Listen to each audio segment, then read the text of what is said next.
Hello, welcome to WD18, the Watford fan channel. Evening Hornets. Hope you're doing fantastically well. I'm sure you are after yesterday. Absolutely buzzing with that. What a start to the season. 1 down, 45 to go. But the first game of the season, Watford 4, Queen's Park Rangers 0. Doesn't get much better than that. And we want to hear what you guys think today in the live chat. And obviously, if you're watching this back, make sure you do get involved in the comment section below. Charlie Zazzera, Sam Ucko, and myself going to be talking through it. Charlie, first off, mate, if you said to yourself beforehand, the sort of perfect opening day, was there anything missing from yesterday to top it off?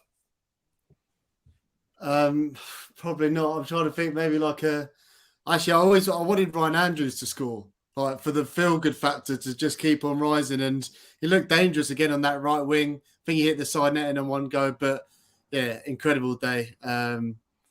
Loved it from start to finish. So looking forward to getting into it and chatting about it. Yeah, what a pleasure. Great to see the lads. And obviously, Sam, before we even talk about the game yesterday, you're going a little bit Watford viral, mate, because of a certain Georgie Chakfadatsy. So, I mean, look, I'm not going to say do the rendition of the chant. I just wanted to ask you how you came up with the chant, because it's phenomenal, mate. It's one of the best I've heard recently.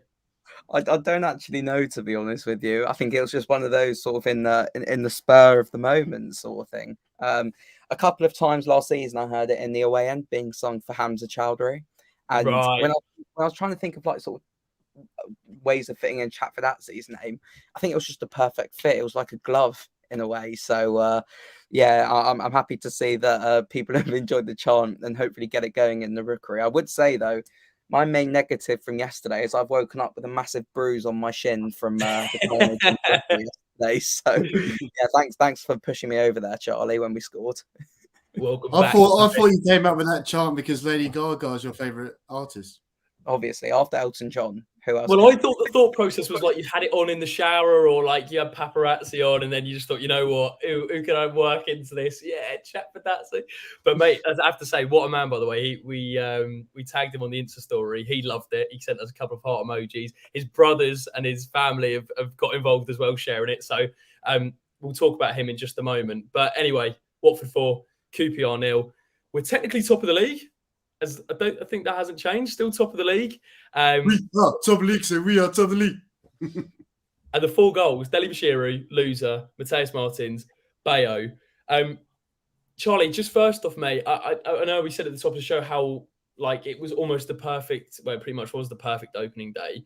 Particularly that first half, obviously the second half, we kind of just chilled out a little bit because the game was done, the game was won. I think QPR, it was a case of damage limitation, really. But that first half, just put into words what it was like seeing a team playing with a clear plan, with and without the ball.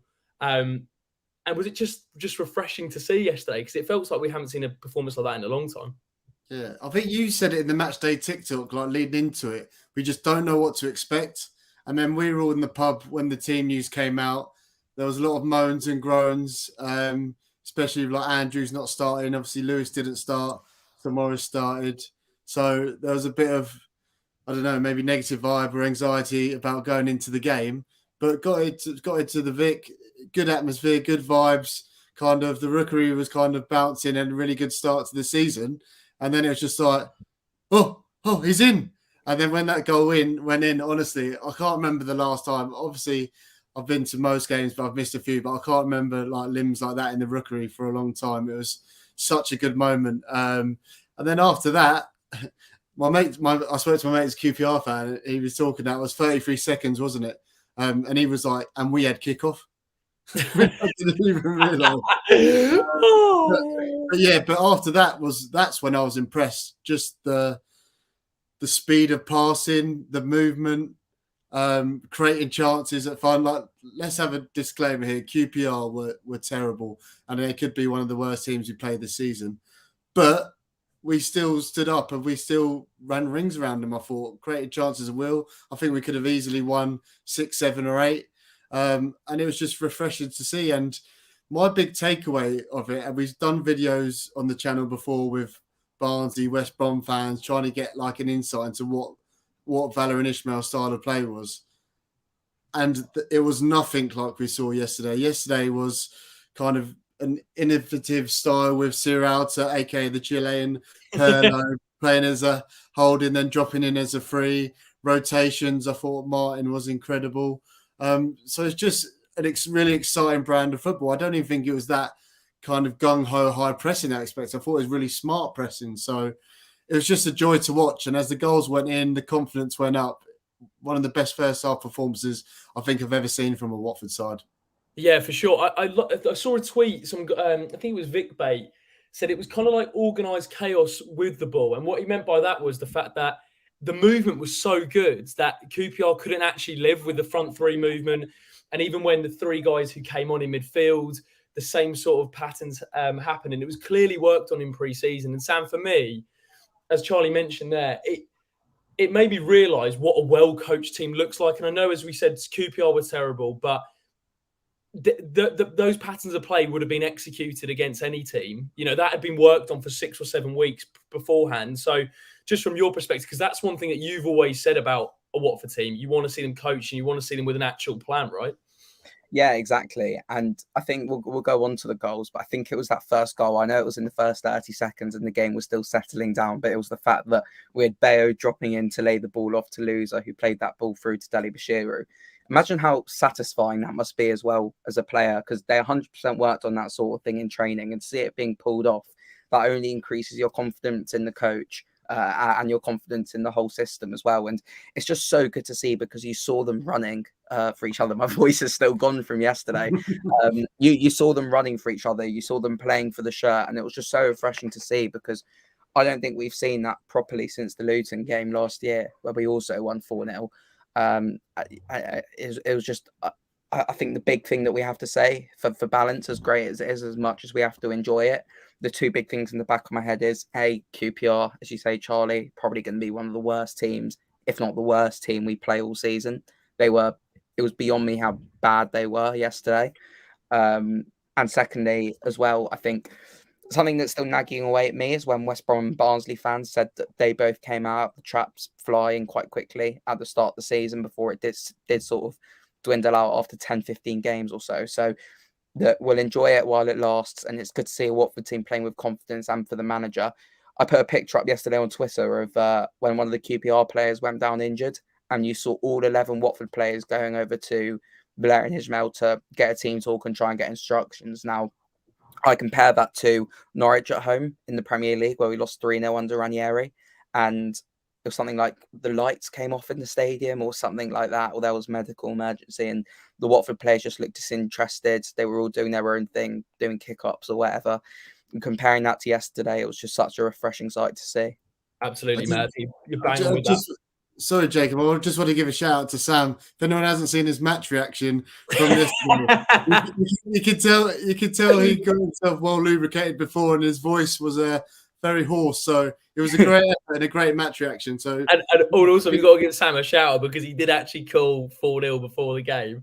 And I said, "How many pints have you had, Sam?" And Charlie said, "What are you drinking?"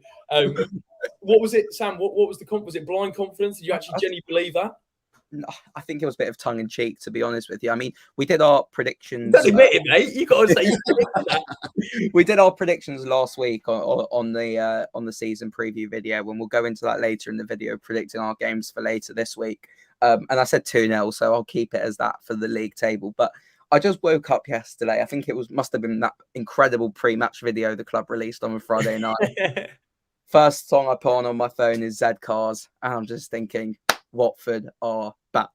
4-0 Watford. Watford are back, and ValBall is well and truly in full flow. Exactly. Couple of comments. Thanks to everyone who's watching this evening. Hope you're all doing fantastically well. Apologies, my voice has gone a little bit as well, to be completely honest with you. Probably singing Chuck for Datsy's new songs too much. Wendover says, "Love Dave, the Magic Man."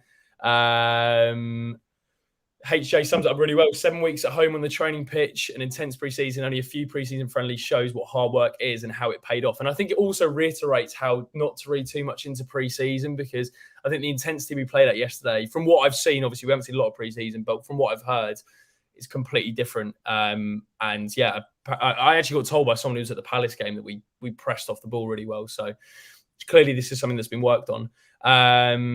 There was Sam said, "Good to see you, Sam. Couldn't ask for a better start to the season. Don't think anyone was ready to celebrate so early into the game. I think you're bang on there." Loser really showed that he deserves a number 10. Now, Charlie, I'm going to throw Loser over to you, and we're going to get on to player ratings later on in the show and give obviously a rating to each player for their performance. But Loser was the best player on the park for me by a country mile, really. And that's nothing against the rest of the players, but just his passing range, his touch, his vision, his positioning. He's like deceptively quite relaxed on the ball, Loser. I think I don't appreciate how much time he actually gives himself because of his positioning. But what was it about his overall game that was so impressive, Charlie? Because he just looked a different class yesterday. Yeah, I did say I reckon he's going to be our player of the season. So if I could cash out on that, that'd be great. One thing kind of tactically or positionally that's different from Loser, I think when he's played with us previously, he's been a 6 as like the deepest line. He's kind of had to build up by himself, really. He'd get the ball off the defence turn and maybe the players in front of him weren't moving a lot. And I think he struggled with that and it kind of felt like a weight and it didn't show his best side to him. I know, Jacob, you said many times kind of his actual position, what he's done for Morocco is a bit further forward. And I just think what was great yesterday was all the players, their rotations in midfield and the pockets of space he was finding. And then just add on to the quality he's got. And I think he has got extra quality. I don't really want to talk too highly of him in case any Premier League scouts are watching, but I think he is on another level. Although for that first goal, QPR did give him acres of space. So, yeah, it's great to have a player like that with his quality and the confidence he has. I think this position could get the best out of him. It's great to see him. A bit of a change of number 10, which shows that kind of attacking intent that he wants. So, yeah, I'm buzzing to watch him this season and I'm hoping he can be a real talisman for us. Yeah, for sure. I mean, Sam, I've sung Loser's praises for like a long time. And I think when we did the keep or sell, I think I actually said, keep him if he wants to be here, sell if he doesn't. Now, clearly, judging by his performance yesterday, he wants to be here. And I liken it to when Norwich had Buendia, when you have a player who's clearly better than the division they're playing in and can be such an instrumental part to the way we play. Would you go as far to say now, just I know it's only one game, but based off that performance, that we shouldn't sell Loser if an offer came in? Because clearly there is going to be a couple of teams floating about just based on yesterday and people probably realising, look, there's a guy who's playing in the Championship with that much quality. How much money would you accept if a fee came in? And get in the comments and say, what's a fair price? I don't know why we're selling him, but I'm just interested. Really afford to sell. We don't have many players as it is at the moment. Look, I am one that I hold my hands up. I have always been critical of Loser because I think he's a player that, as you say, Jacob, even when he first came in, we saw that there was a player there.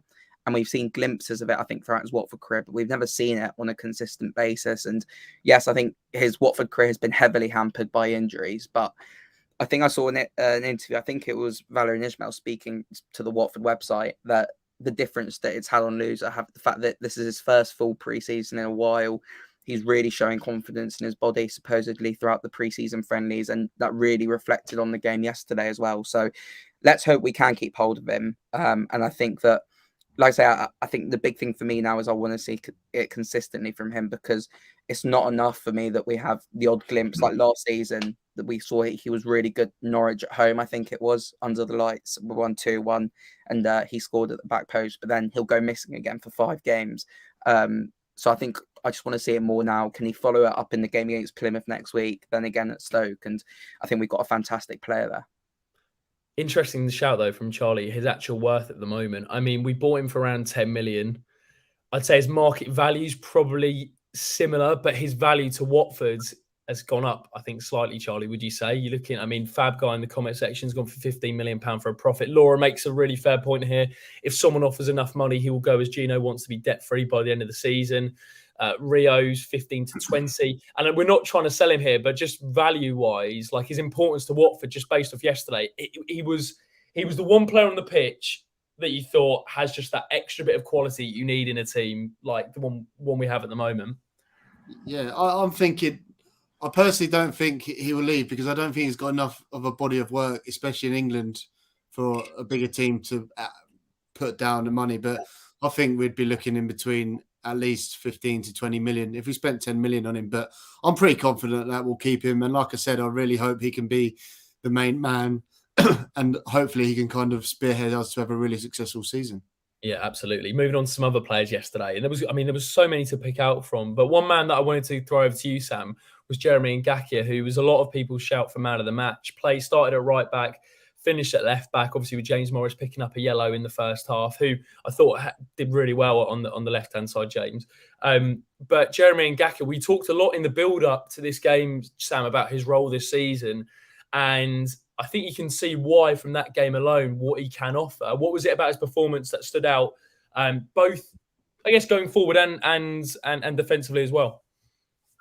I really liked how brave he was on the ball. I've often questioned, I think, at times that he can be a little bit wasteful on the ball or even a little bit safe. He likes to do this thing where he'll almost fake shot or fake pass, come back inside and then pass it backwards. I've seen that quite a bit.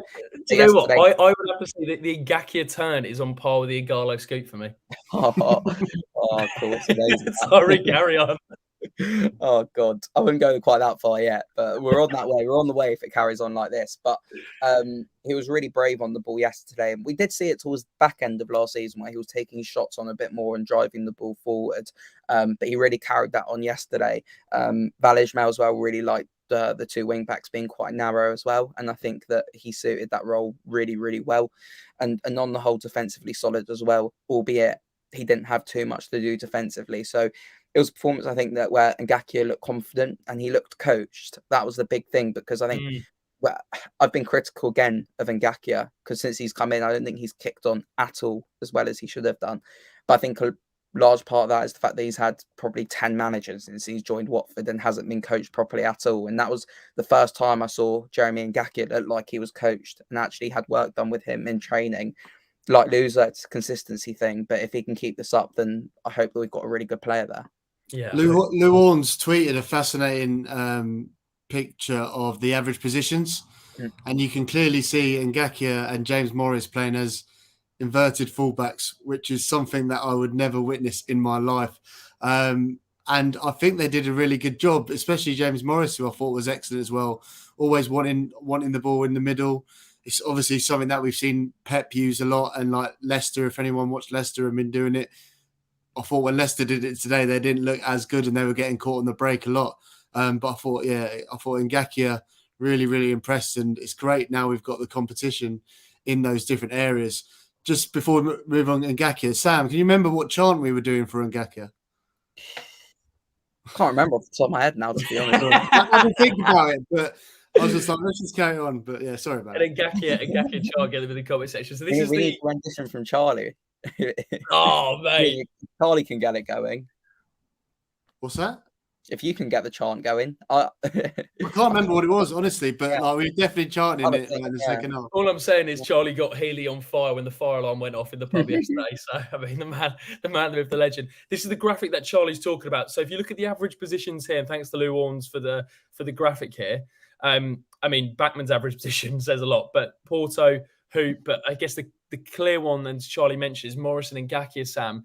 Those two fullbacks really inverting and coming in. And I thought James Morris, actually, I think his first half performance, the way he was really willing to get on the turn was pleasing. I think that's probably what you need from those two fullbacks, is they need to be able to pick up the ball on the turn. The one thing I would say about Sierralta, now he's a man who I thought played really well yesterday, but you could tell there was a couple of times on the ball where it was a bit unknown to him. It's not his fault at all, but obviously with his back to goal, he's not used to playing on the turn. But his overall performance yesterday, Sam, was one that really stuck out to me because he got so many crucial tackles in there. He kind of just stayed in the position and marshalled that midfield. Harry says it there. He was amazing yesterday. Is that something that we're going to see this season, do you think, him playing there? It's a difficult one because I don't want to sound all negative, because Sierralta was fantastic yesterday. And I can't understate that enough. I thought he was arguably one of Watford's best players on the pitch, and I was really pleasantly surprised by it. Do I want to see it throughout the season? Probably not, to be honest with you. I'd quite like to see another player coming in that position and marshalling the midfield, as you say, Jacob, someone who can get forward as well. That being said, I think what we've seen from there, like I say again, it was a really poor QPR side, but at least Sierralta can do a job there. And it's something that a lot of fans raised their eyebrows at during pre-season. But with a bit of coaching, that's what we get there, because we've seen it's a plan that was clearly worked on and executed really well as well. So I'm more happy with the fact that it was Sierralta out of the occasion. I just think it's another example that Watford were really well coached yesterday. Yeah, sorry, go on. No, just on Sierralta, I'm just looking at his stats here, which I found quite interesting from yesterday's game. Touches 52, accurate passes, which probably stand out. 30 out of 35, so 86%, which is pretty strong. And then obviously forward into the penalty area, slides it across and gets himself an assist. That was, do you know what? It was the area he got himself in for the Bayo goal. I was like, one of those you're like, oh my God, it's Sierralta. I wonder if that's like one of his first assists in his career. I'd love if someone could find that out. I have to say, I thought Sierralta played really well. I like the fact, and I know Charlie, you'd appreciate this as a man who not forgetting Sam's tactical nous, but particularly Charlie, obviously working in the space. The fluidity, not only in positions, but between the centre-back and Sierralta, one dropping in, one bombing. I think Porto particularly was loving to come out with the ball. Sierralta was then covering him.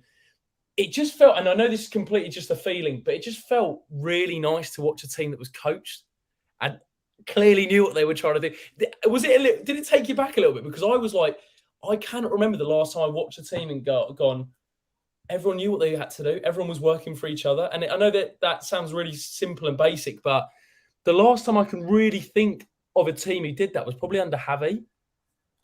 Yeah, I totally agree. And that was probably the biggest shock in terms of the cohesion that we had on day one. And when we talk about when was the last time, I'd probably say Nigel Pearson and Javi. But for me, the way their approach and stuff was quite basic. Javi kind of inverted wingers, Pearson 4-2-3-1, kind of get it to Sarr and Delafeo. But that's why I was just astonished to see what we produced yesterday, because it's something completely different that we haven't seen. And yeah, I think we're going to talk about it a bit later, but I'm lucky enough to go to at our place next week, and I'm really keen to ask Val about his tactics, like where has he come from? How different is it from his usual stuff? Is it something that he's been working on in the background? Has he just looked at the squad and think this is the system that works best? It's something that I'm really hoping that can catch other teams by surprise a lot this season. And I'm just hoping that we can really get some good consistency. And yeah, we're not going to win every game, but can we get little runs here and there? Can we bounce back after defeats? And it could be a good season. Yeah, very true. Ian makes a great point. Would it have been interesting to see the Watford performance if that first game had been away as originally scheduled? Would it have differed? Would it have been a different setup? That's a really good point from Ian. Just a couple of comments. So I spoke to a journalist who was at the game yesterday, and he's actually an Arsenal fan, but he works for the BBC. And I'm sure he won't mind me talking about some of the stuff he said about the game. But he literally said, you boys were class, tactically so good, really sophisticated tactically is what he noticed. Creating overloads in the midfield with the fullbacks, pushing defenders forward. He picked out Loser and Ngakia, and the other man was Bayo. Now, I have to say, this is a couple of people on Twitter have said that they weren't a fan of Bayo yesterday. They weren't a fan, but I thought Bayo's performance went under the radar in terms of his link-up play, because a lot of the time he had his back to goal. A lot of the time he was having to really feed off the two wide players in Martins and Ken and bring them in. And actually, the positions he was picking himself up in, it was almost inevitable that he was going to get a sort of tap in at some point, because he was in that 6-yard box quite a lot. Now, Sam, I have to say, his overall performance there, people still think we need a striker, but I have to say, would you say he could be a really good option for us this season in that system? Yeah, I think the big word there, though, is option. I still think that there are probably better players that we could look at in that position. And I do see that big gaping hole with the number 9 shirt that I think we need to be addressing, because I really like Vacuum Bayo. I've made it no secret. I think he was quite scapegoated last season. I don't think he's a complete player or the best player by any stretch, and I don't think his price tag has done him any favors, but he always seems to come up with big goals for us and is able to get on the end of crosses, tap-ins, and his link-up play, like you say, yesterday was really, really good. I go back to the first goal where his back was to goal, was able to lay it off to Imran Loser, which led to Tom Deli Bashiru's goal, and I'm so happy for Tom as well, because I think that must be his first competitive goal for Watford in the league. I mean, I think he scored in the FA Cup, but that must be his first league goal for the club. So really good to see. But I think there's certainly better options that we can get for Bayo. But as a squad option, I think he showed even more yesterday that he's someone who can fit into Val's system, fit into it tactically, and can score goals for us. Yeah, agreed. Also, one thing I did notice just on the sort of pre-season clips was Valérien speaks to Bayo in French. So a lot of the time, it will switch up his communication and then switch it up for Bayo up front, which is just something I noticed on some of the pre-season videos. Tony in the comment section, so I think he's referring to Loser, not Bayo, but 25 to 30 million is Loser's price tag. But having Deli Bashiri back, as Sam mentioned, from injury, is like having a new signing. Hope for fewer injuries this season will be key. Now, Charlie, I have to say, I know we're kind of going through some individual players here, but there were some faces which I didn't think we expected to see in the lineup. And one of them was Deli Bashiru. I have to say, I did not expect to see him starting. But my word, particularly at 45 minutes, he was electric. And the positions he was picking himself up in, it felt like he was playing kind of like a swagger, a confidence on the ball.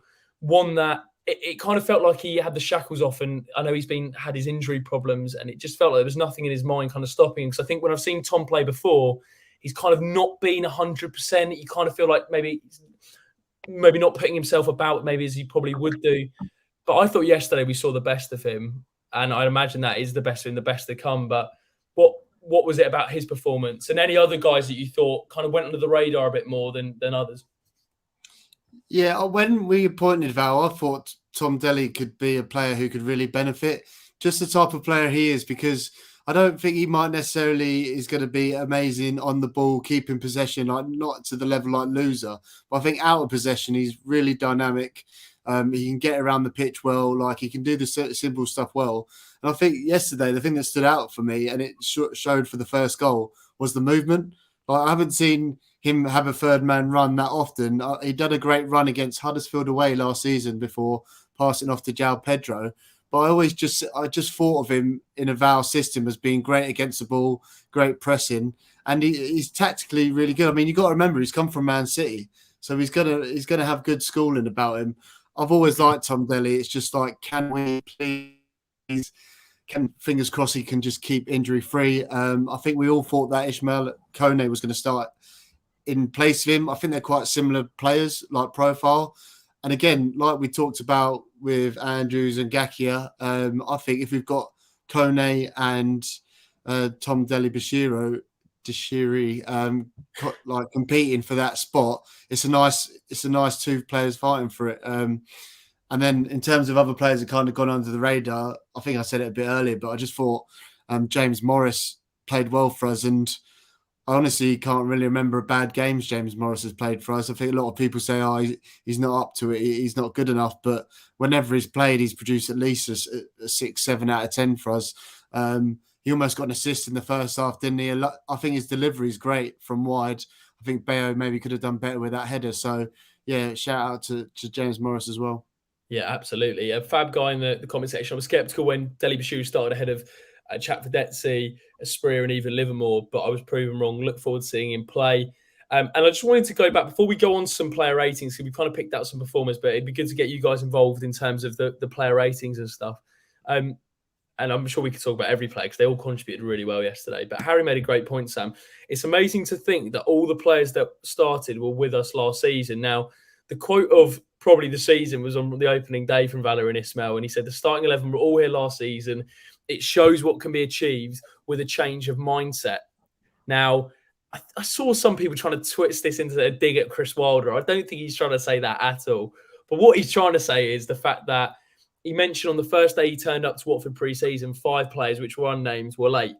And he said that doesn't happen anymore, which is kind of a little bit scary to think what was happening before he came in. But the point is, the mindset and the morale, that was almost as big as sort of the tactical side, right? But I mean, as I said, we're not getting too carried away. But the point is, that performance we hadn't seen before, but the morale and the togetherness, as you mentioned, that must have been one of the most pleasing aspects of yesterday for you, especially as you mentioned with the sort of team huddle as well, which I have to say caught my eye. I was like, I can't remember the last time I've seen that, probably again under Javi or Pearson.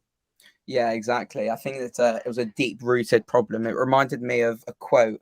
I might be misquoting it, so I'll have to go and find it again. But it was Roy Hodgson, because we had so many players that season. He'd almost say, "All right, my team are gonna like train now," and then everyone else could go home. And that, I think, sort of set up a culture where people were just coming and going from training as they pleased. And I assume that sort of carried over. But we can talk about tactics as long as we want, but it's those fundamentals that went missing last season and over the last few years. Fitness was on the floor. Players were getting injured the whole time, which they still might know in Watford, to be fair.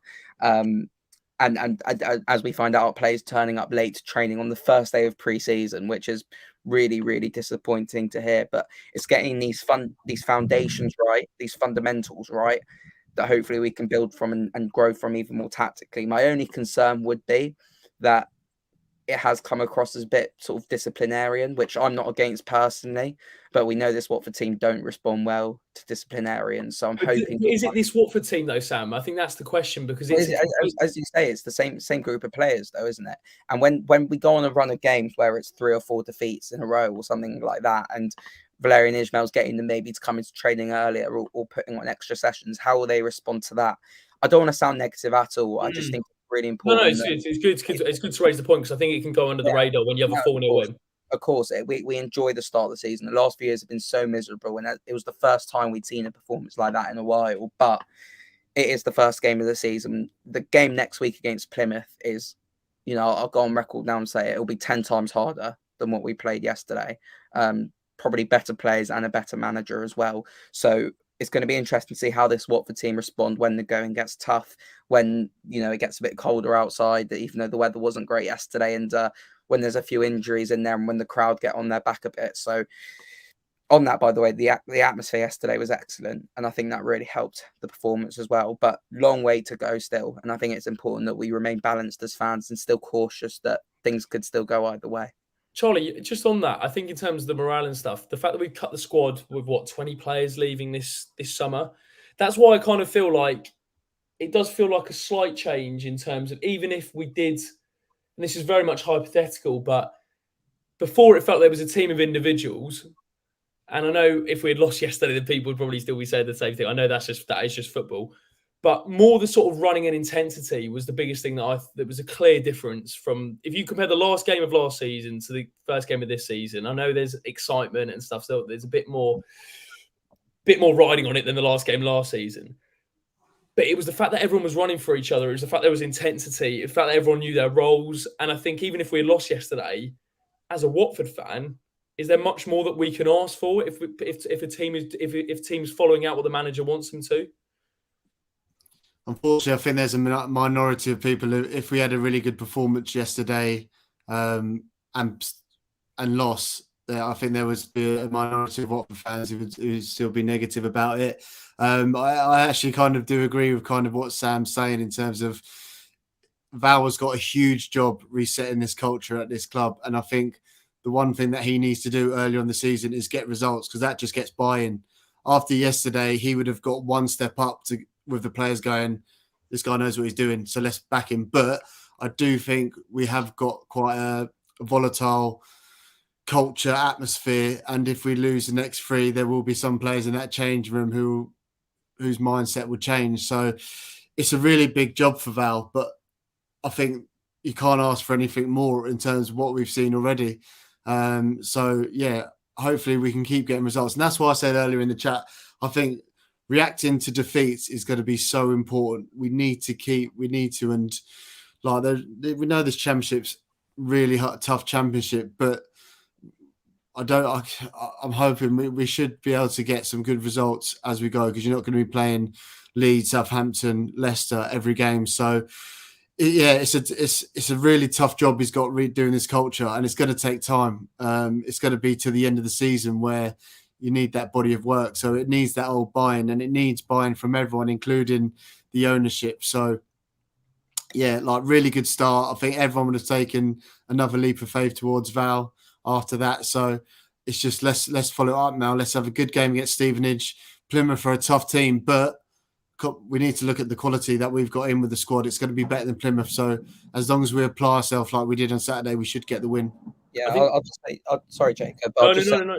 I'll just say one thing as well, that I think, like I say, it was the first time we've seen a Watford team coach like this in a while. And there is no doubt we're going to have to be realistic. There are going to be some difficult moments this season where we might go 2, 3, 4 games without a win or without the best performances. But we've seen now that, I know it's one game, but based off the pre-season as well, this is a manager who can get a tune out of these players and who can get them tactically set up well. So as supporters, this is where the culture from the ownership sort of streams down into the fan base. But let's get behind Val, get behind the players, and let's try and stick with him.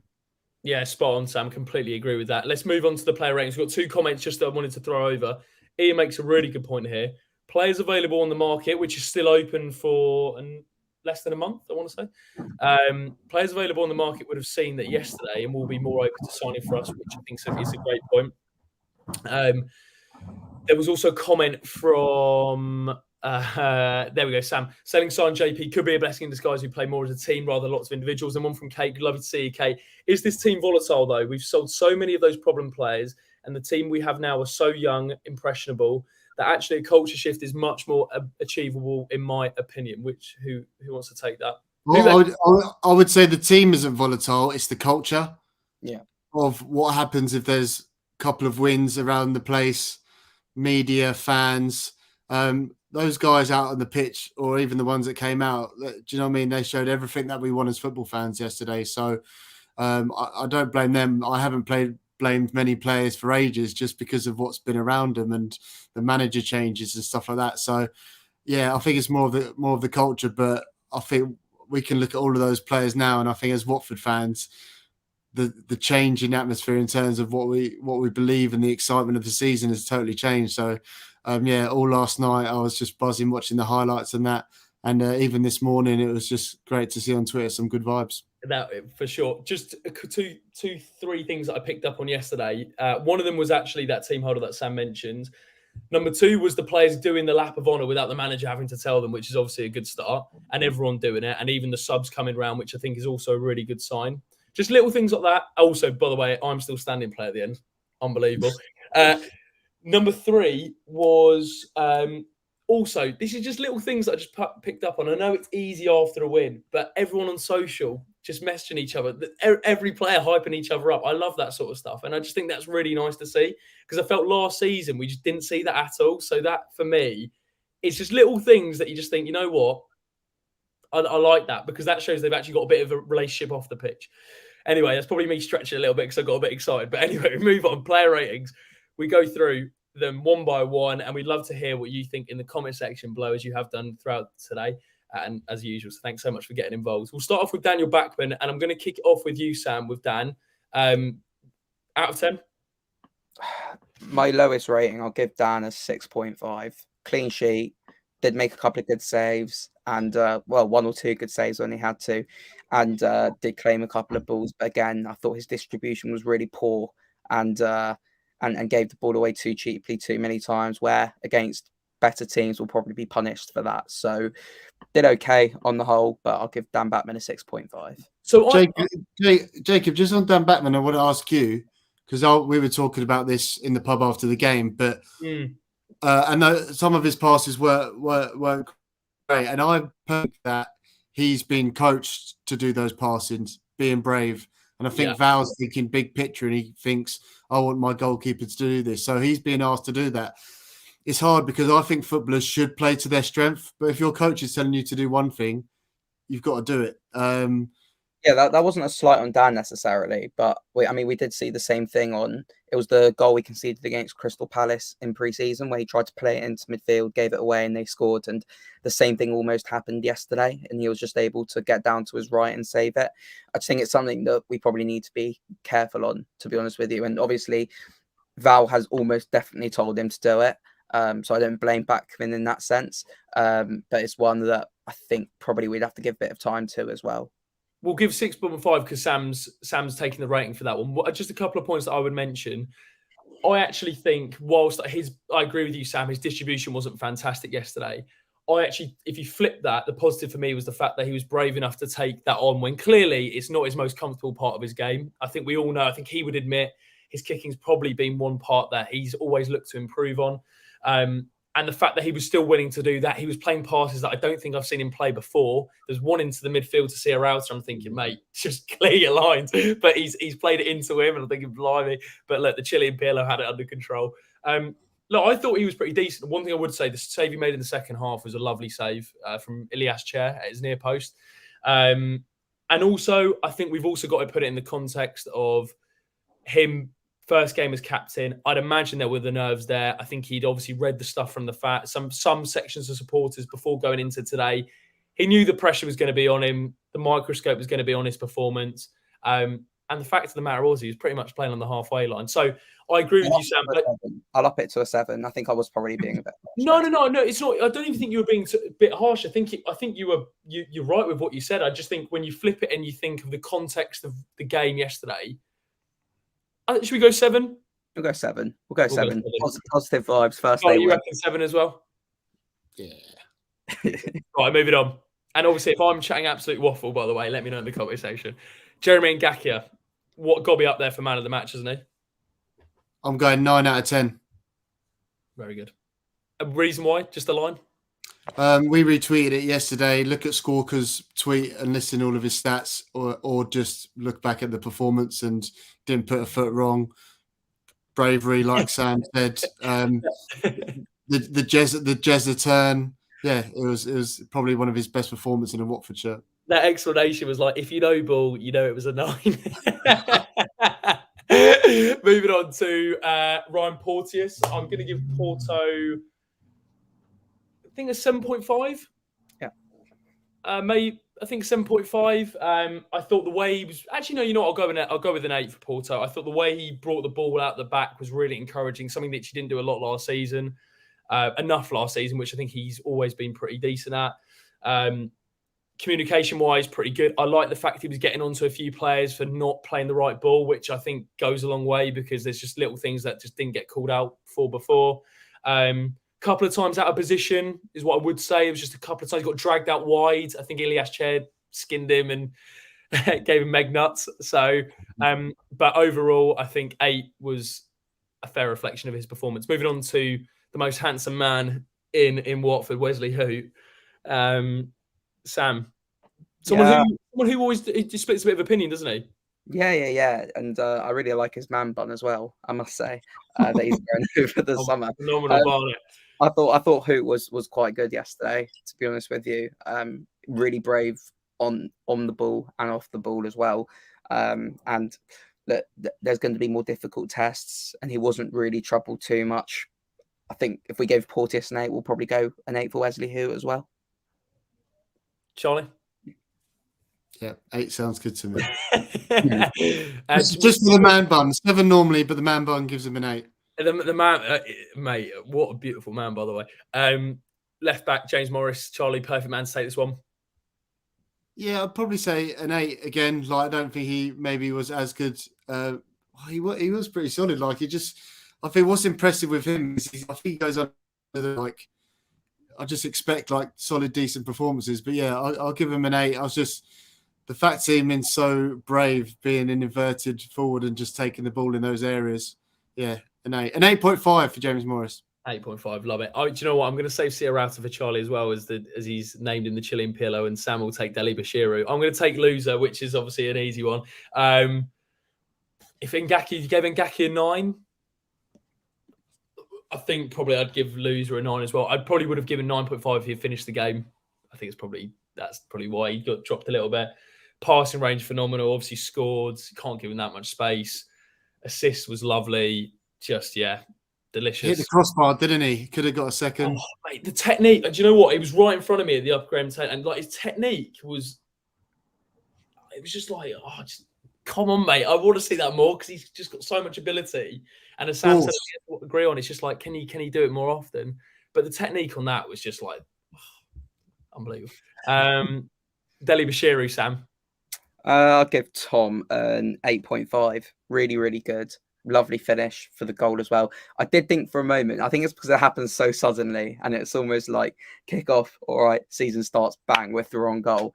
I did think he was about to miss it for a minute there because I think it did take a nick off Asmir Begovic on the way. The run was kind of better than the finish.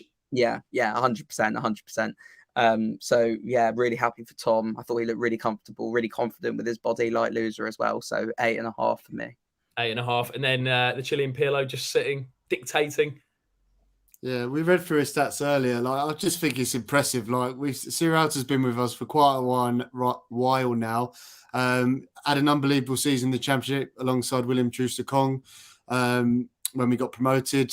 I think in the Premier League, he had a couple of tough games and kind of got dropped. But to have this new position, he's still a young player.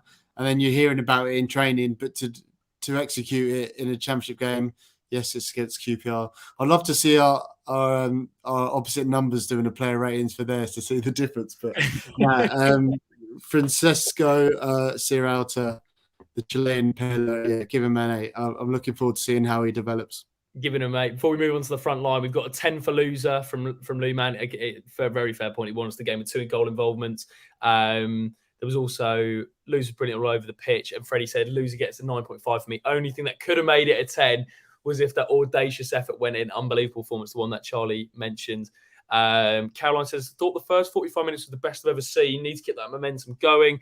Theo says Sierralta was class on the ball. Moving on to the front three, Mateus Martins. Now, I think in my hot take in the predictions was that he was going to have a decent season. So I say, judging on that first performance, I'm quite excited that will come through for me. I thought his overall game was really good, Martins, actually. Out the front three, he was my pick. I'm going to go with an 8.5. The reason being, I thought what impressed me more was his work off the ball, because he was tracking back. And I think that was one thing I didn't really know whether he would have that energy to keep doing that. And I think he got a little bit leggy towards the end, understandably, because obviously first game of the season, that much sort of running, but he didn't stop. And I thought if we can keep him fit with his quality, he's only going to get better and only going to get fitter. So 8.5 for me. I thought he looked really good, Martins, yesterday. Sam, do you want to take Bayo or do you want to take Ken? I'll take Bayo. I'm really impressed with Bayo. I'll give him an 8. I think I did see some comments where I did think some people being quite harsh about his performance, but like I say, he got his goal, was really good with his back to goal as well, and looked really confident, looked well coached, which was the main thing for me. So I'll go with an 8. Nice. Great to get on this course as well. Nice to see how calm and confident Martins is on the ball. Martins is the new Roberto Pereira. And then, so did you take Ken, Sam, or Bayo? Sorry. Bayo. Ken Sema, which I think is a bit, out of all the ones, Charlie, he was the one player that I kind of forgot he was playing. And I don't mean that in a sort of like weird way. I just kind of, there was a time where I was like, oh, Ken's on the right. I think that's because in recent years, it seems like when most of the players' levels are dropped, his levels are still quite high. Yeah. And I think everyone's levels are high, and his was okay. I'd give him a 7. I thought it was fine. Like, worked back. You know what you're going to get with Ken, and I think that consistency. If all the other players had Ken's consistency, would be onto a really good thing. So probably not one of his best games. He didn't stand out at all. I think that's right. That's what I was going to say. So 7, but he's going to play a huge part for us, I think, this season, and I think he's grown into a good leader for us and someone that leads by example. So, yeah, the King gets a 7, but I'm sure he's going to get a lot more 7s as the season goes on. King gets a 7. So so there's 5 substitutions yesterday. I don't know if don't know. You guys obviously saw it, the added time change as well, which I have to say, lads, I was a fan of. I mean, don't get me wrong, we were winning. Not if you're QPR getting 9 minutes. I have to say, there will be a point in the season where we've got hanging on to a 1-0 with 10 men. And I'm going to come back to this when there's 10 minutes of added time. But the 5 subs that came on, I have to say, really like the fact Ishmael made 3 subs in one go. I think even Richard Walker on the sort of tannoy was like, we're making 3 substitutions. I was like, yeah, Rich, I'm also surprised. Do you know what? There's only one man to do the Georgie Chatfordetzi rating, and that is Mr. Sam Ucko. And I think out of all the subs, he was the one that was like, he looked mint. Yep, I'm his biggest fan, and I'll follow him. I think I'll give him an 8, to be honest with you. Just looked really, really good. Reminded me of so many players rolled into one. The big one for me was Aiden Hazard, in a way. Love it. And I was just so impressed with him. I think my only concern is for someone off the back of quite a serious knee injury. He was getting kicked all over the place, and I'm hoping that referees protect him and give out yellow cards and speak to players and really look after him, because I think we've already seen if he can kick on, we've got a special player there. Yeah, for sure. I think even Ishmael said it. He said it first day in training. Everyone was like, "God, this guy's special." Obviously, only 30 minutes. Someone did say we don't want it to be a Diego Fabrini part 2, because I remember Fabrini, the first cameo he had for Watford. I remember just thinking, Jesus, this guy is how is this guy with us? So we'll have to wait and see. But I have to say, one thing I liked about Chakvedetsi as well was the fact that he can also play in the front line. I mean, what an option that is, to have someone who can play central midfield, also can play out wide. Really, really like the look of him. So we'll have to wait and see, obviously. We have to talk about that flick.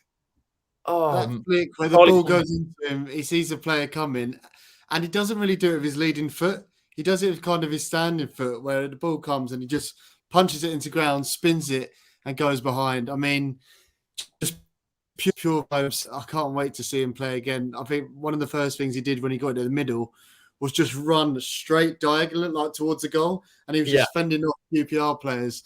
Like he said, I think fingers crossed he can keep fit, and if he does, we are going to have a lot of fun watching him this season. And I think he's going to score a few goals where he's on the left-hand side cutting in. He tried to do that quite a few times from where we were, Sam. We're right behind it, and I think if we get to see one of those fly in, it'll be special. So, and he seems like a really nice lad, and he seems like he's getting involved, and I just want to give him a cuddle. Yeah, he also did this really. I did find on Instagram, one of the Georgian Instagram accounts released a Georgie Chakvedetsi debut highlight reel, which was really good to watch. And there were 2 or 3 times where he opened up his body and just pinged the ball out to Ryan Andrews on the far right side, which was brilliant to see. The passing range, as Charlie said there, was amazing. And like you say, a lot of fun there if we can keep him fit. He's one. I think you summed up really well there, Charlie. Like, he's one of those players that you just want to see him again. Like, you're just absolutely buzzing to watch him.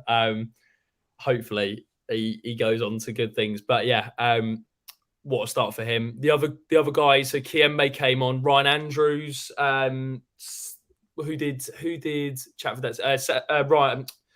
Charlie, you take Ryan Andrews. Sorry, my names are all over the shop there. Yeah, I thought it was a really smart move from Val to bring Ryan on at half time. I think that was probably the biggest groan when we saw the lineup, thinking, why is Andrews not playing? But he just looks so composed and cool, and he eats up that ground on the right. He's always an outlet. I think he was trying to kind of score quite a few times yesterday.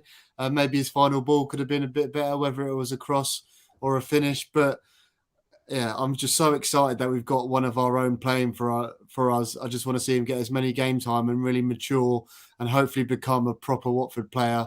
And who knows, a legend. So yeah, I thought it was solid just there. Probably give him 7. Maybe end product could have been improved, but it looks like he's got a bit about him, this lad. 100%. The only thing that I thought was maybe just an extra touch sometimes, and the only thing I noticed with Ryan was, I thought I was really impressed with him, but you could tell the intensity, like, because he didn't start, you could tell it took a little bit of time to get the intensity with his passing, was just what I noticed personally, because I felt like everyone who started, there was the intensity of the ball or the passing was there, and it kind of gradually went up for Ryan when he came on. So I'm sure that's why Val wants to have 2 players in each position, right? Because then you can just rotate it and do what he did yesterday. Sam, any of the other subs that you'd mention? Who else was there? Kiembe, Livermore, Kone? Nah, not really. I thought Kone looked quite confused. Nah. I thought Kone looked composed. The other 2, I mean, the game was pretty much done, wasn't it? I did think at times when all those subs were made, we did look a bit more open, a bit more loose. But I think that's only natural, isn't it, with the game coming on and players finding their feet. But yeah, really impressed overall with everyone. Just before we wrap up, Charlie, we're going to touch on At Your Place, and we want to get you guys involved. Transfer window's still obviously open. That's the player. Actually, you know what? One rating we did forget, Val. Do you want to take Val? 9. 9. I think a 9's fair. Actually, Jacob, I know you mentioned him earlier, but I actually think Rich Walker deserves a bit of a shout out for his. Rich Walker. Rich, I know Rich will be watching, and I have to say, Rich, mate, you were unbelievable on the mic yesterday. Number one, your song pre-match, I think if we can get fans bringing the scarves and get everyone going for that, that was really nice. It was a really nice buzz. But just even like the Wesley hoot, I absolutely love it. So, Rich, shout out to you, mate. I hope you're doing well as well. Moving on to transfers, just Charlie, a quick one. I know we've been going for 55 minutes and people are tired of hearing my voice, but one thing I want to say is, out of the squad you look at the moment and you look at everyone's injury free, is there a position you still think, or two positions that you think, you know what, we could do with maybe just a player there? We've spent £58,000 this window on 5 players, which is not a bad return. That's kind of like Sunday League budget, let alone a championship. But yeah, so any positions that you think would be... Yeah, I think I've got 3 standout. I'd probably go striker. I think if we really want to compete, we need someone who's going to fit that system. Vacuum Bio, I think, is going to get a lot of game time. We saw Val making a sub at half-time, then 3 subs on 65 minutes. But I think if we get a striker with a bit more quality who's going to be able to do what he wants, but probably finish more of his chance to get 20-plus goals, I think that should be a priority. I still think if there's a defensive midfielder on the market, I know we've got the Chilean Pirlo, but I think it would be good to get someone in with a bit more experience in that role, especially against better teams, positionally and stuff like that. And I do think Sierralta is going to probably have some time on the sidelines after a few suspensions, after a few yellows this season. And my other position would probably be a left-sided centre-back. Obviously, we've got Wesley Hoot there, but I just think it'd be nice. Again, we want competition in all areas. I think it's important to have that balance in the defence. We've got Matty Pollock, who can come in. Who else have we got defensive-wise? We've also got anymore. We haven't got Cathcart. So I just think we do need defenders in there. Well, Cathcart's gone, hasn't he? Yeah. We do. I do think we need another defender, because if Porto or Hoot get injured, then we'd be in a bit of trouble. So yeah, if we could get those 3 positions through the door, I think that's fair. What do you two think? Any other positions you reckon? We didn't even see a Springer yesterday. This is another good thing as well. I was thinking we still got players coming back. We didn't see a Springer yesterday. We didn't see Jamal Lewis, obviously. Tom Ince. And Tom Ince is another one, and we still hope to see another striker. So all positive, happy days. One thing I would say, I would love to see a Springer in that right channel, in that Ken position. I think I could really see him thriving in that, especially with the sort of movement off the ball that we saw yesterday. Just before we wrap up, Charlie, at your place on Thursday, just talk to people about what's happening there and also how they can maybe get involved if they wanted to throw some suggestions over. Yeah, so I think it's from the fans forum, which happened early in the summer, which, you know, from the Rookery and the Do Not Scratch Your Eyes and loads of other guys run, which I think was a success because we got Gino speaking. And I think from that, I think one of the things that they wanted to get from that was consistent communication from the club and more of those kind of events to kind of be more transparent. So they're doing one on Thursday at the training ground. It was a completely open ballot, which anyone could apply for. Lucky enough, I got picked. So really looking forward to going there.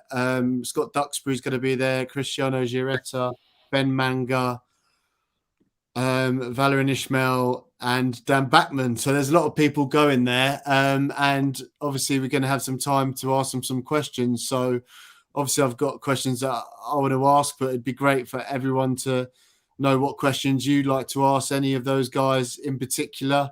Make sure you get in the comments, ask. Like, I'll try and take as many of them on board and think about what's the best question to ask. So yeah, get involved in the comments. Any questions for any of those guys specifically, or if it's a wide ranging one. Any of you two, can you think of a question off the top of your head?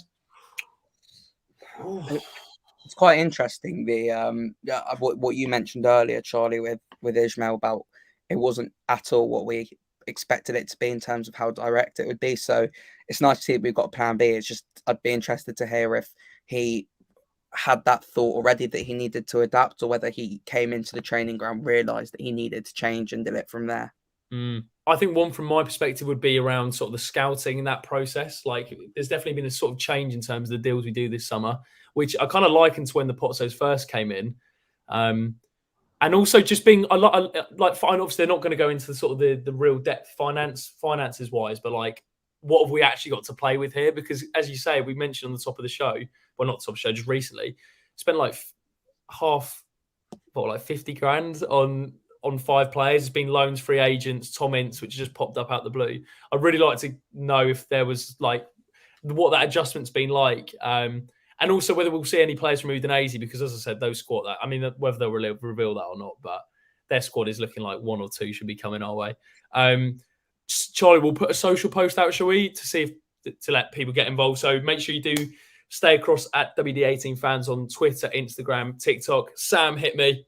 Quick one. So with the prediction league, so we're all on 1 point at the moment. The rules are quickly we laid out, and we still need to reveal the forfeit. We will decide on that for the next video. We've decided. We've decided.